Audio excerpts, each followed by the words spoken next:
IVM. If you like listening to Simplified, you must listen to my friend Amit Verma's podcast, The Seen and the Unseen, where he talks about the seen and the unseen effects of public policy. It's fascinating and it's definitely worth a listen.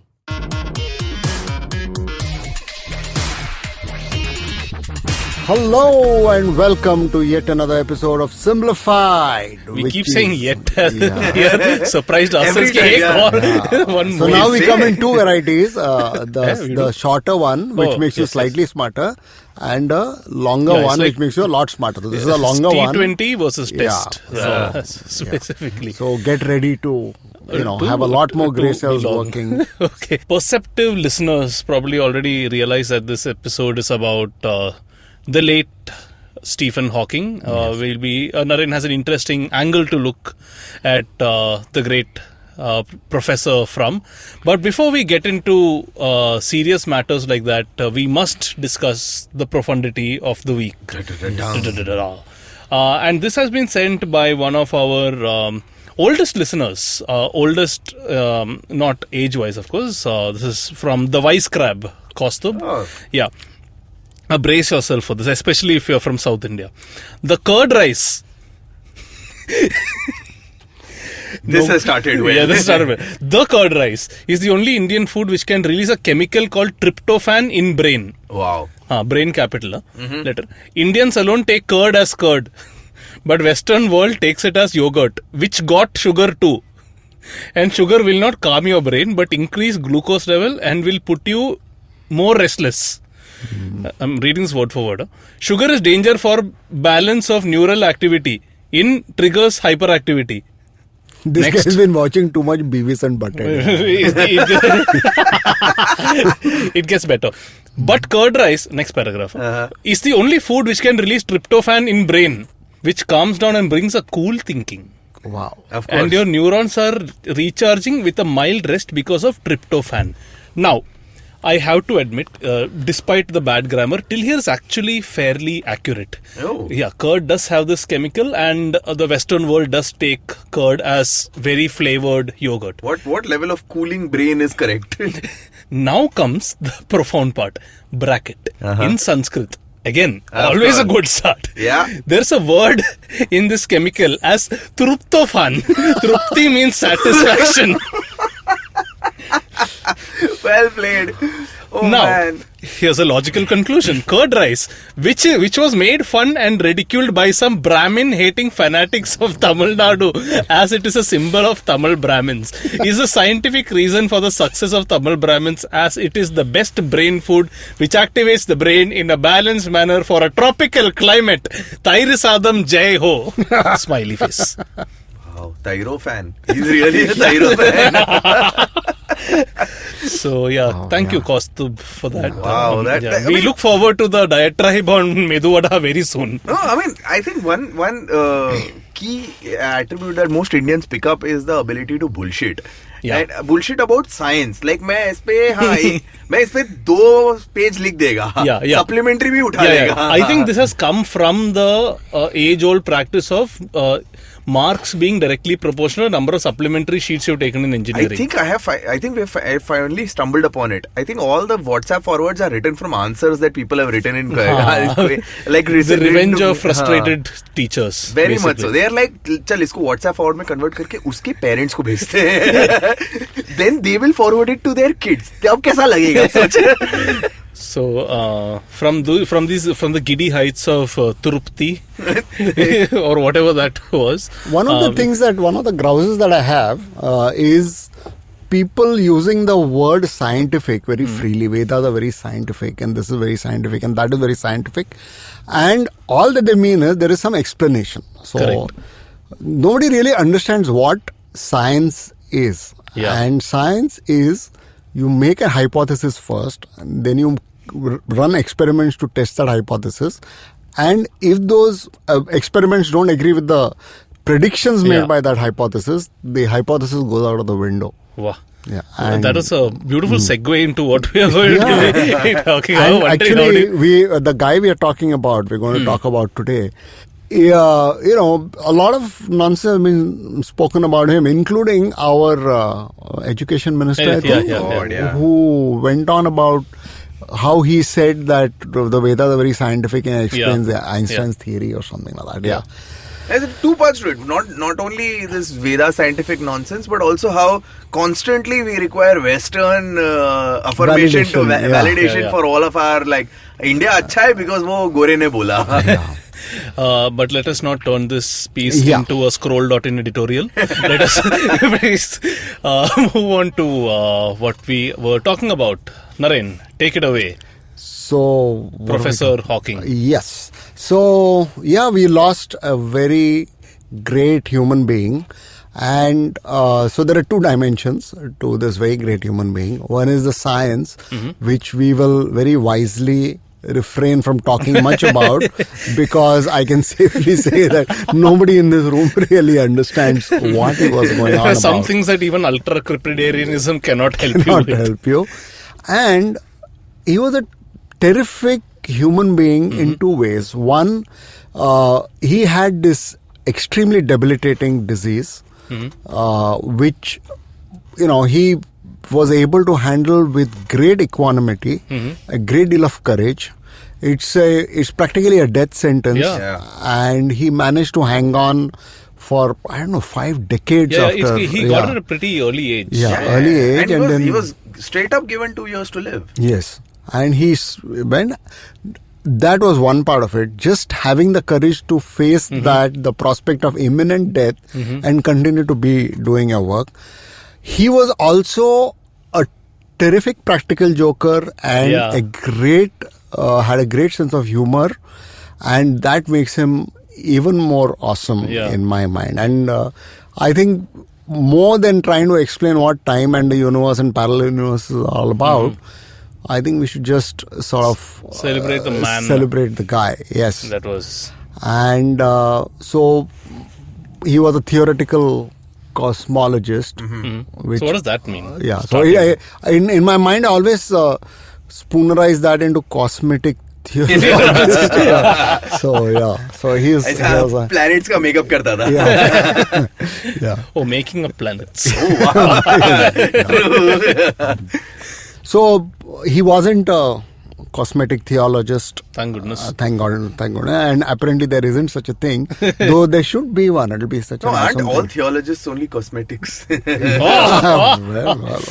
Profundities are dropping like Thyrosadam from the ceiling. I know. We will be, at the end of this episode, I think at least 50 WhatsApp forwards. Totally, And so the tragedy of his life was, ALS, I think it's called.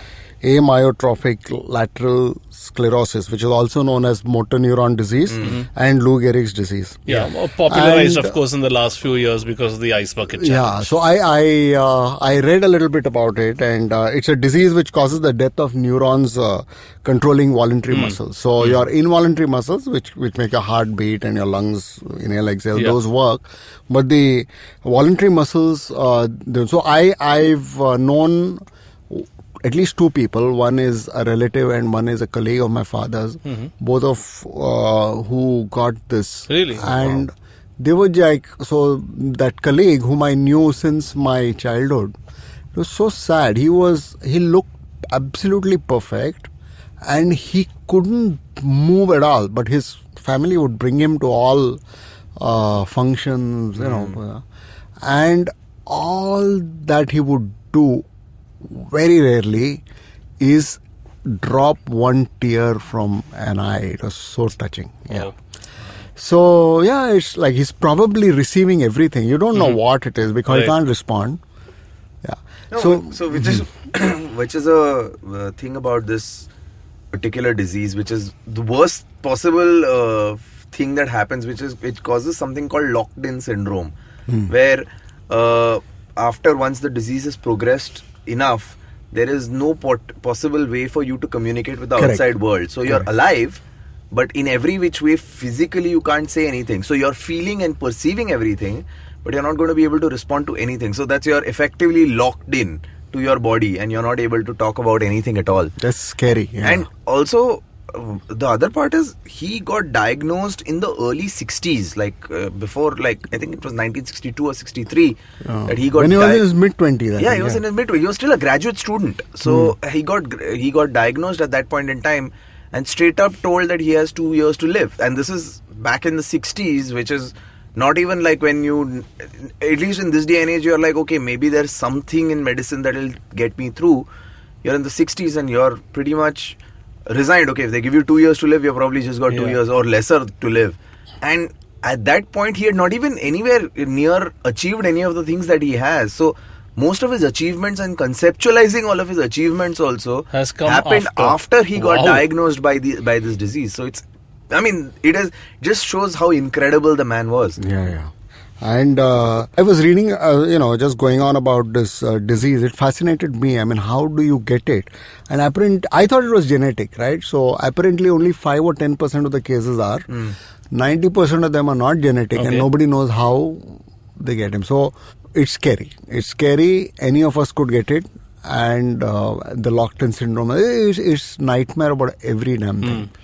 And there was another incident about him. He had a very bad case of, something where they had to decide whether he was put on life support and whether to let him go. Wow. And his wife said no. And her judgment was right. He bounced back and he was, I think he had pneumonia. He had pneumonia, yeah. He had a bad case of pneumonia. And they had to do a tracheostomy or they had to cut the windpipe. Okay. So he lost his voice forever. So he got that robo voice after that. So he'd point to a word and the speech synthesizer would say that word. I think, and another part about this entire thing was he was constantly through every stage of his disease. So while initially, imagine a man in his 20s who has gone from being hale and hearty and very, very bright person, has suddenly been reduced to a wheelchair instantaneously. And it's so increasingly progressive that he's lost motion of his limbs and all of that stuff. And moving all the way to having a life-threatening condition where your voice box, your throat has been cut and your ability to speak has completely been lost. And every single challenge he took it up and he adapted that to be able to deliver the best possible thing that he can. So much so that till the very end of his life, while his entire face has been paralyzed, his vocal cords are gone, his limbs don't move, but the only thing that moved was a single muscle on his cheek. And that single muscle on his cheek was linked to a speech synthesizer which actually generated the speech that he was speaking. That was all the communication was based on that. That's incredible. That single muscle on his cheek. So that's where everything came from. He came from a mildly eccentric family. So that's all you don't say. Yeah. So his father he bought a London taxi cab and converted it into a car, and he used to drive around in that. Their house was large but very poorly kept, and all of them sat on their dining tables reading books, never spoke to each other. And they were educated. So the Wikipedia page says his parents. I love the way they talk about people's education in England. Yeah. So they won't say he studied. So what did I say? They read. Yeah. So his father read medicine and his mother read philosophy. That's and he read mathematics. Read many things. So I read Playboy magazines. We read Wikipedia. Yeah. Yeah, so I was just thinking, what did we read? What did you read? Enid Blyton, probably. Enid Blyton. Very innocently. What did you read? Yeah, Champak. So many memories are coming back. Yeah. I read Playboy, as I said, okay. But only for the articles. Yeah, of sure. course, yes, always. The literature. Yeah. A text-only version of Playboy. That would be so awesome. I don't know if you've seen this movie. It's as big a digression as we can get from this episode, but I don't know if you've seen this satire movie called Robin Hood Men in Tights. Oh, yes. There's an awesome scene of that. There's a blind guy who's reading a Braille Playboy. So before we delve deeper into the life of this extraordinary gentleman, let's take a bit of a break and see you on the other side. Yeah. Long, long ago, not in Bethlehem, but in a place nearby, there was a wonderful birth of a huge show, which I like to call Cyrus Says, a show that encapsulates everything in human history, from the first Homo sapien to the last Homo sapien, who's traversed the entire world and then come back to India. This is a show which tells you everything about everything. If you want to know, avoid Google, come to us. It's called Cyrus Says. Get new episodes every Monday and Thursday on the IVM Podcast app, website, or wherever you get your podcasts from. It's simple as A, B, oh God, what comes after that? And we are back, and we are talking about the incredible Dr. Stephen Hawking, who we lost recently, but not before he changed a lot of people's ideas about a lot of things in and out of science. Yeah. So, getting back to Stephen Hawking, as Shriket was saying, he was already beginning to experiencing the first symptom of his illness in the last year of his undergrad degree. And after that, he produced a stream of first-class research after being told that he had no more than a few years to live. Yeah. And his, what people say, his most important contribution to cosmology, the discovery of Hawking radiation, which allows a black hole to leak energy and gradually fade away to nothing, which is like a lot of people we know. Wow. Yeah. That became dark But, or yeah. black. Like the black hole, pretty much. Yeah. So another thing that that dramatic that happened to Hawking was that he almost died of pneumonia when he was traveling to Geneva, and he was unconscious and hooked to a ventilator, and then his wife had to take a decision on whether to remove the life support, and she this was when he rejected was the idea. in his late 20s or... No, this was in 85. 85. Okay. So this is when, he was married and... But he had not written, so he had not written his book, he had not written a lot of things. So a big part of what Stephen Hawking did was he sort of stood up for all people who have been afflicted with disabilities, and he was like a shining example too. Yeah, so that's a big contribution. About him. If you were to, not even look at the scientific achievements that he has, he was the most visible at the time of the disabled people in the world, and being that person, he embraced that role of being the champion for disabled people, and he actually, from a lot of Europe and the rest of the world, owes the fact that there are ramps at a lot of educational institutions at various different places, abilities to subsidies for disabilities, people with disabilities as well as like access, just general access, which is both institutional as well as just physical access, providing those kind of accesses to people, all of which have owed in part to Stephen Hawking and his championing of these rights. So, as such a visible figure and such a being the foremost scientist of his age, despite any of his disabilities, actually gave that platform to people with disabilities, saying that this is what they can accomplish if they are just given the most basic understanding and access, if possible. That was a huge thing that he achieved, and he was, at one point of time, the only thing he could voluntarily move was a muscle on his cheek, as Shriket was saying, and they hooked up infrared switch, and they could sort of, he had a screen in front of him, and he could sort of point at two words, and somehow he made, and after that, he got an inspiration to write a book about demystifying cosmology. Yeah. I've read the book. It's brilliant. So I won't pretend to understand most of it. But it's fascinating because it talks about, the kind of things you always imagine, time and space and what really time means and things like that. And that book was a runaway bestseller. Right? So he wrote it with the help of students, and he wrote it, and then they edited it, and then I cannot begin to imagine how a book like that might have been written. And this is A Brief History of Time. Right? The first book, his first book. He's written books after that as well. But Brief History of Time is the one I have read, and I guess most of us at least we have heard of it, if nothing else. And probably we would have, almost everyone would have read it. It's simply too popular to not know about. It sold more than 10 million copies in 20 years. Not counting the guys who sell it on the roadside.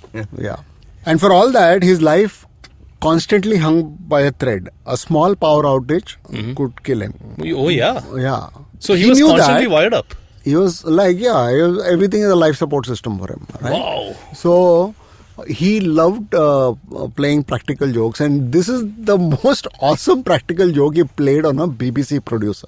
So the BBC decided to have some sort of a documentary on him.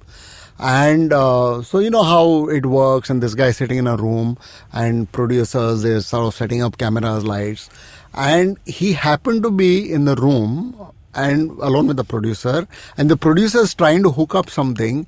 So he pulls out he needs a plug socket. So he pulls out a plug from the socket. And Stephen Hawking immediately slumps over. So this guy is shat, okay? He thought that he's killed, and he doesn't know what to do. He's squawking, he doesn't know what to do. So he runs out. Squawking and Hawking. Yeah, squawking about Hawking, and then he goes and he catches half a dozen of his colleagues, and they all come like in a high state of panic to see this guy merrily smiling. No, in fact, Stephen Hawking had a great. I mean, the biggest ability he had was to take his disability in stride. Where he, for the longest time, to convince him to get into the wheelchair back in the 60s when he had developed the disease, and it was increasingly clear that he would require a wheelchair. It had become very difficult for him to. His loved ones were struggling to get him into the wheelchair. But once he actually did, he had developed a huge penchant of driving the wheelchair very wildly. So he used to wheel it around the university, crash into people, and like do all kinds of crazy like stunts on his wheelchair. And he had become quite notorious in his university for doing that. And if he didn't like you, he would run the wheelchair over your toes. Wow. And pretend that it was by mistake. And he would do it repeatedly also. He really didn't like you several times. And he used to like showing off. I read somewhere he used to like showing off his wheelchair skills, and he had a whiplash injury because he was doing too much zooming, and he just banged into a wall and he got up. My question is, if he's entirely paralyzed and the only thing he can move is his cheek, how is he able to control his wheelchair? I really don't know. So actually there is an interesting story about the cheek muscle thing. Before that, what happened was, earlier he used to have control over one hand, which was what allowed him to, like, they had developed. So actually a lot of the innovations of the time have helped Stephen Hawking communicate with people. So while he had control of one hand, they had developed a system called the equalizer, which allowed him to communicate up to 2,500 to 3,000 words set from a particular word set, which was a particular system that he used to use. When he lost control of the hand, and when he risked being locked in again, they discovered that the cheek muscle was still working, and they hooked that up with a technology that most of us still use on our phones. Can you guess what that is? Bluetooth? SwiftKey. SwiftKey, Really? the founder of SwiftKey, actually has predictive text was developed, and one of the first users of SwiftKey was Stephen Hawking, and he actually set it up for him, and that's how like he's been able to he was able to communicate right up to the end of his life. Wow. So he was also very witty in a very British way. So one time he famously threw a party for time travelers in 2009. Oh yeah, this is brilliant. Yes. And he sat disappointed at the bash because no one turned up. And what had happened is, because it was Time Traveler Bash, he gave a party and didn't send the invitations until after the party. Party was done. And I sat there a long time, he's saying, but no one came. Because it is simple logical that if they are time travelers, they should have been able to come. So his basically, he was arguing with someone at that time that time travel is not possible. So there is, there is in all this cosmology. So he was, it's the linearity of time is not an absolute, and then that's the stuff of science fiction, and then people sort of make time travel possible. But time travel has some very interesting logical problems. Is that you can go back into time and stop your own existence, in which case you can't. I can't exist to go back in time. This is the building block of so many works of fiction. Back to the Future, a certain episode of Doctor Who. So many. Let's not even go down that rabbit hole. So this guy's take on that was to hold a party and send the invitations after the party is done. So if it was, if it was really time travel was possible, people would have come. I think the next time I think time travel was tested was when Trump was getting inaugurated. A whole bunch of people were talking about the fact that if time travel existed, we'd have seen someone turn up at this particular moment. So clearly going back in time is not really possible. And so it's so typical. So somebody asked him about the Eureka moment of discovery in science. You know how, because he had this Eureka moment when he discovered the Hawking radiation thing in the black hole. So he said, someone asked him how awesome it is. He said, I wouldn't compare it to sex, but it lasts longer. He's got a wicked sense of humor. So another one is he said once that when I was 12, one of my friends bet another friend a bag of sweets that I would never come to anything. I don't know if this bet has ever been settled, and if so, which way it was decided. It's total British stuff. And the other part was, he also, after his penchant for like wheelchair antics, he always had a desire to not just be restricted. As most disabled persons, especially in India, are where they always stay locked in, they're indoors. They survive. They survive and they stay indoors and they're not really out there. Stephen Hawking always had this thing about, I want to go out there and experience as much as possible. So in fact, he experienced zero gravity by getting onto a free fall aircraft. So he actually experienced about 4 to 5 seconds of zero gravity on a free fall aircraft, a military aircraft, where there's an incredible picture of him floating around in zero gravity with the biggest grin on his face. Where he's like completely paralyzed, of course, but there's the biggest grin on his face. And finally, the one thing that he did not actually get to realize was it was his great dream to go into space. He wanted to be the first disabled person in space, and it was his great dream to do that. And in fact, he was actually, Richard Branson had actually offered him that the moment we do the first space flight, commercial space flight, you will be one of the first people there. Unfortunately, just before his death, the commercial space flights haven't started yet. So that is one unrealized dream that Stephen Hawking had. But the man was a legend in terms of to what extent he went to not letting his disabled let his disability get into the way, get in the way of anything that he wanted to do. By the way, do you know that he was revered like crazy in China? Yeah. I didn't know that. He was sort of like he's like a folk hero over there. More so than the rest of the world. Because of their love of just science, hard work, or whatever it is, Stephen Hawking seemed to embody that. And in fact, he was one of the few Westerners to create an account on their version of Twitter, which was Sina Weibo, and he racked up followers by the millions minutes after he joined. Wow. So this is like, he's a cult hero of sorts in China. And that book, The Brief History of Time, has sold like crazy in the Mandarin versions. Incredible. Hawking also used humor to deal with his decades-long affliction of motor neuron disease and the disabilities that gave him. So he made a cameo appearance in Monty Python's 2014 live show, and that shows him running down rival physicist Brian Cox in his wheelchair. Oh, Okay? Brian Cox is, for hardcore podcast listeners, he's one half of the Infinite Monkey Cage, which combines one comedian and one physicist. Yeah.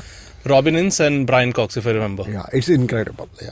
And what he does is he sort of runs him down and he drives away singing Monty Python's Galaxy song, which if you haven't heard it, you must. So Google Galaxy or so YouTube Galaxy song and listen to it. It's just awesome.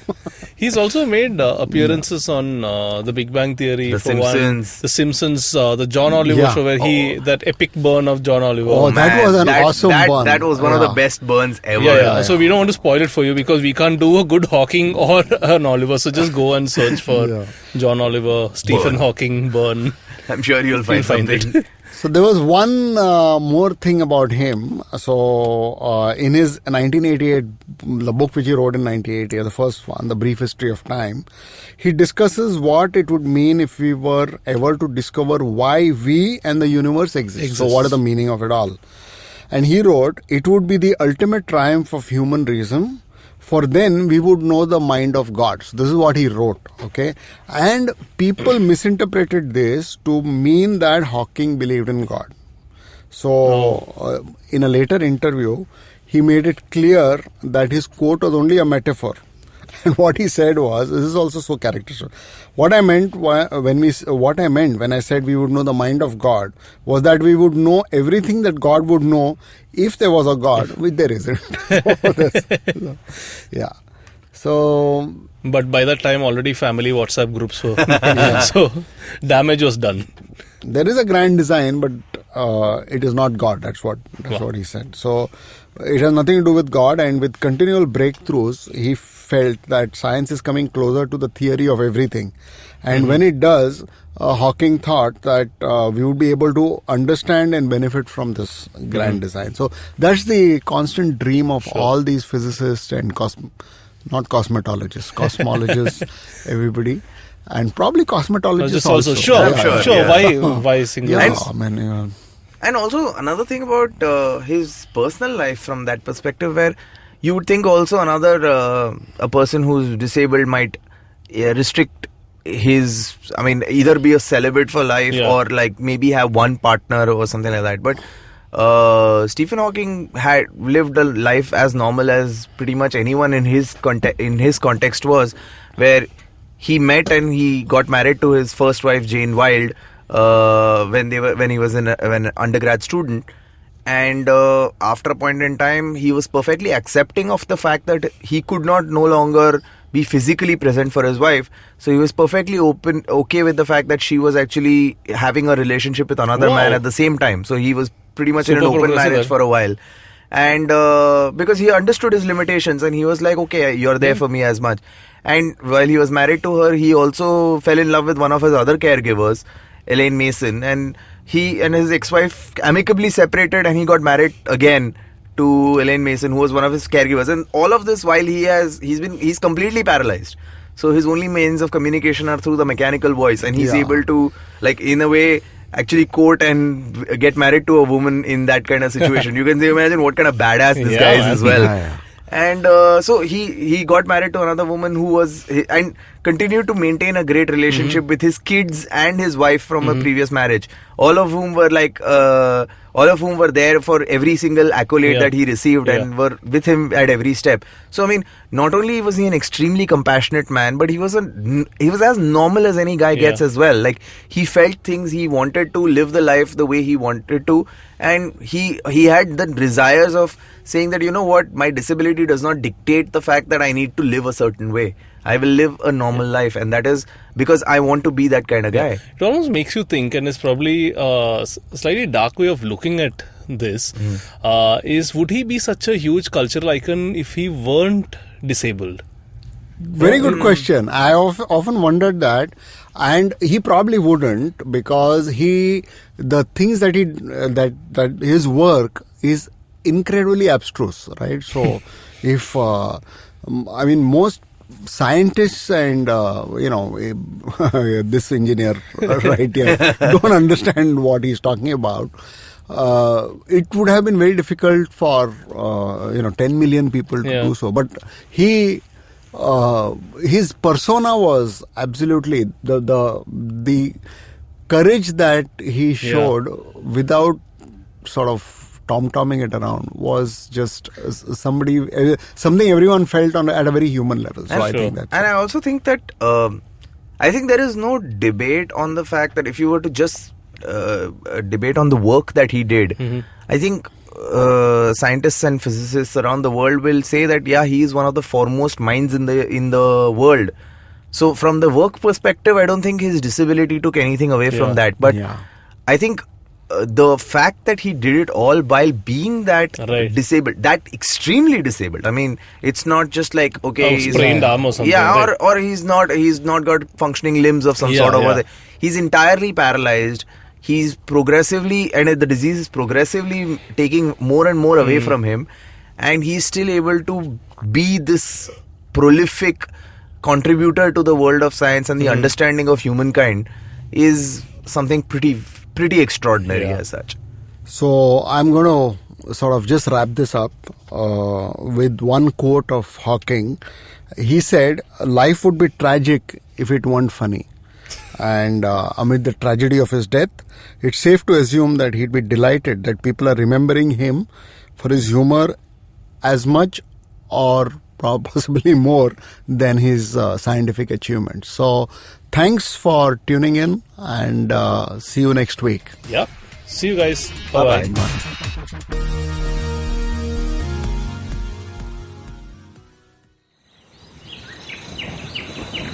As you can see, we have a podcast listener in his natural habitat.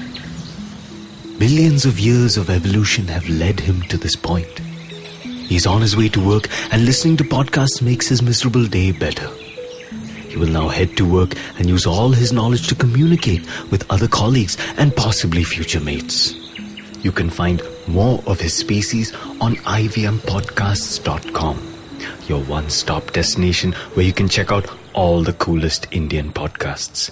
Happy listening.